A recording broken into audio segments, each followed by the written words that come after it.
Praktikal naman ang maagang pamasko ni Pangulong Ferdinand R. Marcos Jr. sa mga taga-Baseco compounds sa Maynila. Bukod dyan, may dagdag pondo ring ibinigay ang Pangulo sa ospital.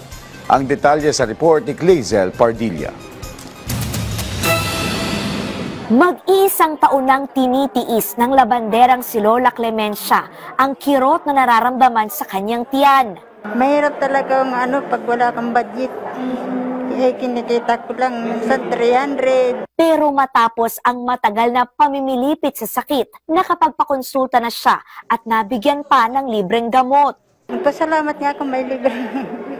Kasi wala naman akong inaasahan dahil ako lang.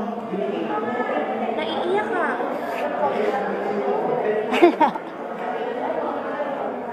Natutuwa lang ako nga mayroon na ako na ng gamot. Ang ospital kung saan nakapagpatingin si Nanay Clemencia ang pinakaunang General Hospital sa Baseco Compound sa lungsod ng Maynila. Ito ang President Corazon C. Aquino General Hospital na binisita ni Pangulong Ferdinand R. Marcos Jr. Ikinatuwa ng Presidente ang 3 palapag na ospital. Libre ang check-up, malinis, may aircon, 50 bed capacity, emergency room, at iba pang pasilidad na nakapagserbisyo na sa higit 7,000 residente simula nang buksan ito noong Setyembre. At para marami pa ang mabenepisyuhan, naglaan ng 15 milyong pisong tulong ang tanggapan ng Pangulo para sa Baseco Hospital. Ito ay ginawa ng ating local government. Kami naman sa national government, lahat ng suporta, lahat ng benepisyo na maaaring gawin ng pamahalaan ay gagawin natin. Dahil dyan, ang konsulta para sa mga bata, buntis, may sira ang ngipin, mapapalawak pa.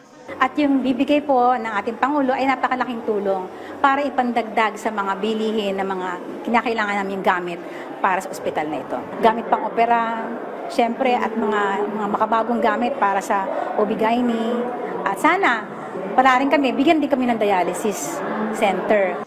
Tiniyak ni Pangulong Marcos ang patuloy na pagtutok sa kalusugan ng mga Pilipino na isa sa prioridad ng administrasyon. Hinikayat niya na magparehistro bilang miyembro ng PhilHealth para makatanggap ng mga kinakailangang serbisyong medikal.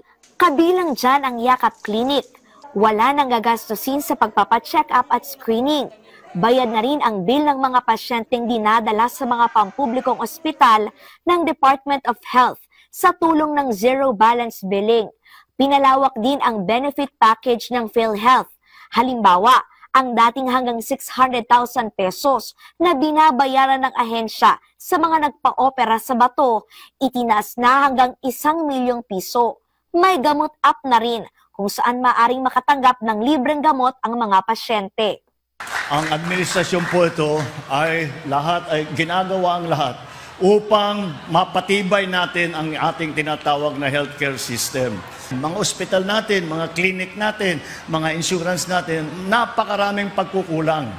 Kaya nung umupo ako bilang Pangulo, yan ang una kong naging priority. Sabi ko, tignan natin, matuto na tayo. Dumaan na nga tayo sa COVID. Marami sa ating ang namatayan. Huwag na natin paulitin yan. Binisita rin ng Presidente ang Benigno Aquino Elementary School para kamustahin ang mga estudyante at guro.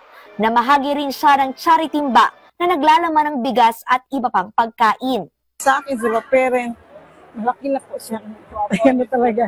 Mas pa ngayon, may sakit ako. Iya ka. Sige lang. Natuwa nga ako nakakuha. Dagdag din sa budget araw-araw. Aabot sa 2,500 charitimba ang naiabot ng Philippine Charity Sweepstakes Office sa mga residente ng Baseco. Clazel Pardilla para sa Pambansang TV sa Bagong Pilipinas.